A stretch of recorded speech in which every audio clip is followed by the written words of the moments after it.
നമ്മൾ ഞാൻ ഈ വീഡിയോ പറയാൻ പോകുന്നൊരു കാര്യം നമ്മൾ ഈ മിക്കവാറും ചാനലിൽ കേൾക്കുന്ന വാർത്തയാണ് ഈ ആന ഇറങ്ങി നശിപ്പിക്കുക എന്നൊക്കെയുള്ള കാര്യങ്ങൾ, ചവിട്ടിക്കൊല്ലുക, ദേഷ്യം.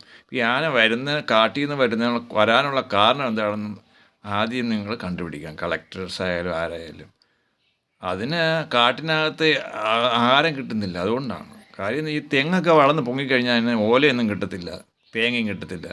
പിന്നെ വാഴക്കൊല എത്ര ഉണ്ടെന്നുള്ളത് നമ്മൾ കണ്ടുപിടിക്കേണ്ടിയിരിക്കുന്നു കാട്ടിലൊക്കെ. അപ്പോൾ അതിന് കഴിക്കാനുള്ള ആഹാരം കാട്ടിൽ കിട്ടുന്നില്ല, അതുകൊണ്ട് അത് അകത്തോട്ട് കയറി വരും. ജനങ്ങൾ താമസിക്കുന്നിടത്തോട്ട് വന്നിട്ട് ആഹാരം ചോദിക്കും.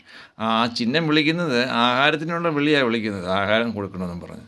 പക്ഷേ അത് മനസ്സിലാക്കാനുള്ള കഴിവ് അവിടുത്തെ ജനങ്ങൾക്കില്ല. അപ്പോൾ അവർക്ക് ആനയ്ക്ക് കൊടുക്കാനുള്ളതേ ആ ചോറൊക്കെ ഉരുട്ടി കൊടുക്കുന്നുണ്ട് അവർ. പിന്നെ തേങ്ങ, വാഴ ഇങ്ങനെ കൊടുത്തു കഴിഞ്ഞാൽ വേറൊരു കാര്യങ്ങളുണ്ട്, ഇവർ ദിവസവും കയറി വരും, കഴിച്ചിട്ട് പോവുകയും ചെയ്യും, തിരിച്ചു വരികയും ചെയ്യും വീണ്ടും. അങ്ങനെ ഒരു കാരണമുണ്ട്. പിന്നെ ഇവർ ഓട്ടിക്കാനെന്ന് പറഞ്ഞു കഴിഞ്ഞാൽ ഈ സ്പീക്കറൊക്കെ വെച്ച് വെടിയുടെ സൗണ്ട് റെക്കോർഡ് ചെയ്ത് കേൾപ്പിക്കുന്നതൊക്കെ ആയിരിക്കും ബെറ്റർ. വലിയ ഹൈ വാട്ട് സ്പീക്കറിൽ വെടിയുടെ സൗണ്ട് കേട്ട് കഴിഞ്ഞാൽ ആന ചിലപ്പോൾ തിരിച്ചു പോകും. ചില ആനകൾ തിരിച്ചു പോകാൻ അകത്തോട്ട് കയറി വന്നാലും ആയി. അപ്പോൾ ഈ രീതിയിലൊക്കെ നിങ്ങൾ ഇടുക്കിയിലെ മറ്റുള്ള സ്ഥലങ്ങളിൽ ആന വരുന്ന സ്ഥലങ്ങളിലൊക്കെ ആന ആഹാരത്തിന് വേണ്ടിയാണ് അകത്തോട്ട് കയറി വരുന്നത്. കിട്ടാതെ വരുമ്പോഴാണ് അത് വയലൻ്റായിട്ട് പലതും നശിപ്പിച്ചിട്ട് പോകുന്നത്. കാര്യം അതിന് തുമ്പിക്കൈ കൊണ്ട് അതിന് കിട്ടാവുന്ന ആഹാരം കാട്ടിലില്ല.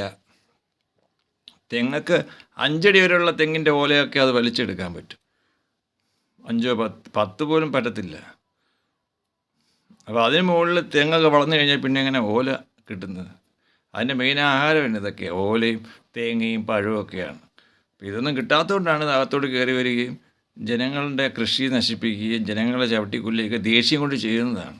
അതായത് കളക്ടറായാലും ഇങ്ങനെയുള്ള കാര്യങ്ങൾ ശ്രദ്ധിച്ചിട്ട് അതിനു വേണ്ടിയുള്ള പരിഹാരം കണ്ടെത്തുന്നതാണ് നല്ലത് എന്ന് എൻ്റെ ഒരു ചിന്തയിൽ കൂടി പറഞ്ഞതാണ്. പിന്നെ YouTube channel I D Reji IPS Reji Mathew പൊന്തറയാൽ. One more channel is Reji Mathew .പൊന്തറയാൽ.